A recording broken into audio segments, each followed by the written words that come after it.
नमः शिवाय। नमस्कार दोस्तों, आज हम जानेंगे कौन थी अशोक सुंदरी, शिव पार्वती की पुत्री जिसने दिया था असुर हुंडा को श्राप और किससे रचाई थी शादी। तो आइए इस वीडियो में अंत तक बने रहिएगा और अशोक सुंदरी के बारे में अद्भुत लीला को श्रवण करिए।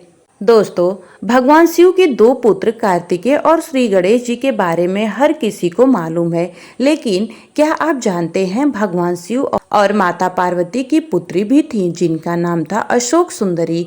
पद्म पुराण के अनुसार अशोक सुंदरी का जन्म एक विशेष तरह के वृक्ष कल्प वृक्ष से हुआ था। अशोक सुंदरी का जन्म मां पार्वती और शिव जी की इच्छाओं से हुआ था, जो परम सुंदरी होने के साथ ही संतोष से भरी देवी थी। पुराणों के अनुसार अशोक सुंदरी अपने भक्तों को सुंदरता और वैभव का आशीर्वाद प्रदान करती हैं। दक्षिण भारत में अशोक सुंदरी को बाला त्रिपुरा सुंदरी और उत्तर भारत के विभिन्न क्षेत्रों में देवी रायाकी और देवी ज्वालामुखी के नाम से जाना जाता है।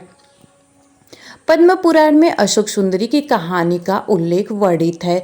पद्म पुराण के अनुसार माता पार्वती शिव के साथ कैलाश में रहती थी। एक दिन माता पार्वती ने शिव जी के समक्ष सुंदर नंदन वन में घूमने की इच्छा जाहिर की। इस दौरान दोनों ने सुंदर नंदन वन में प्रकृति का आनंद उठाया, लेकिन वन में घूमने के दौरान माता पार्वती को एक वृक्ष इतना मनमोहक लगा कि वो उस पेड़ के आकर्षक में डूब गईं।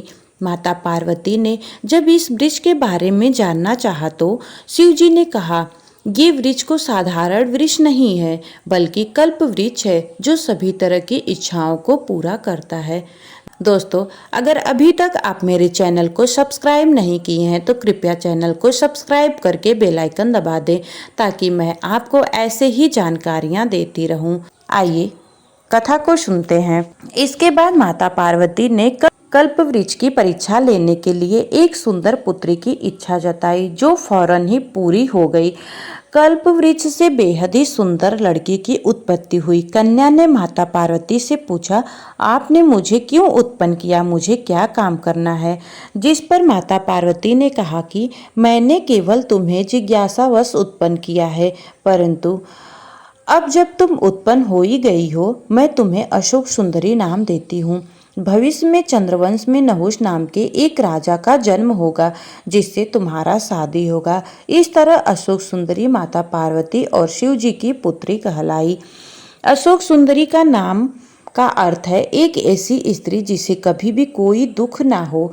पौराणिक कथाओं के अनुसार जब अशोक सुंदरी युवा हो गई तो माता पार्वती की इच्छाओं के विपरीत वो वन में तपस्या करने के लिए चली गई। वहां असुर हुंडा ने अशोक सुंदरी को तपस्या करते देखा और मोहित हो गया। असुर हुंडा ने उनके सामने विवाह का प्रस्ताव रखा, जिसे अशोक सुंदरी ने ठुकराते हुए कहा कि मेरे माता पिता ने पहले से मेरी शादी नहुष नाम के व्यक्ति से तय कर दिया है। जिसके बाद असुर हुंडा ने छल से एक विधवा का रूप धारण करके अशोक सुंदरी को उसके निवास स्थान तक चलने का अनुरोध किया। अशोक सुंदरी विधवा के निवास स्थान पर चल पड़ी। थोड़ी देर बाद जब असुर हुंडा का महल सामने आया तो अशोक सुंदरी को उसका छल समझ आ गया। जिसके बाद अशोक सुंदरी ने असुर हुंडा को श्राप देते हुए कहा कि उसका वध नहुष द्वारा होगा। जिसके बाद डर और मायूसी के साथ अशोक सुंदरी अपने माता पिता के निवास स्थान कैलाश पर्वत वापस लौट गई। जब असुर हुंडा को नहुष के बारे में पता चला तो उसने नहुष को मारने के लिए कई तरह के प्रयास किए, जो विफल साबित रहे। इसके बाद नहुष के माता पिता ने उसे ऋषि वशिष्ठ के आश्रम भेज दिया, जहां आश्रम में नहुष ने तमाम शस्त्र और शास्त्र का अध्ययन किया और पहले से ही तय चीजों के अनुसार असुर हुंडा का वध किया। असुर हुंडा की मौत के बाद अशोक सुंदरी और नहुष का विवाह हुआ। दोनों एक सुंदर पुत्र की प्राप्ति हुई, जिसका नाम ययाति था। ययाति ने ही यदुवंशी और पूर्ववंशी की स्थापना की थी, जो आगे चलकर महाभारत के नायक कौरवों और पांडवों के पूर्वज बने। आपको बता दें दोस्तों कि हिंदू शास्त्र के अनुसार नहुष चंद्रवंश के शासक थे। नहुष आयु के पुत्र थे, जो पूर्वा के ज्येष्ठ पुत्र थे, और उनकी माता प्रभा जो स्वरभानु की बेटी थी। नहुष और अशोक सुंदरी को 6-7 पुत्र भी हुए थे, जिसमें सबसे बड़े पुत्र यति ने मुनि बनने का फैसला लिया। नहुष के दूसरे पुत्र ययाति ने उत्तराधिकारी के रूप में राज्य का शासन अपने हाथ में लिया और राजा बने। कहा जाता है कि इंद्र की गुमशुदगी पर स्वर्ग का राजा नहुष को घोषित किया गया, जिसके बाद नहुष के अंदर अहंकार आ गया।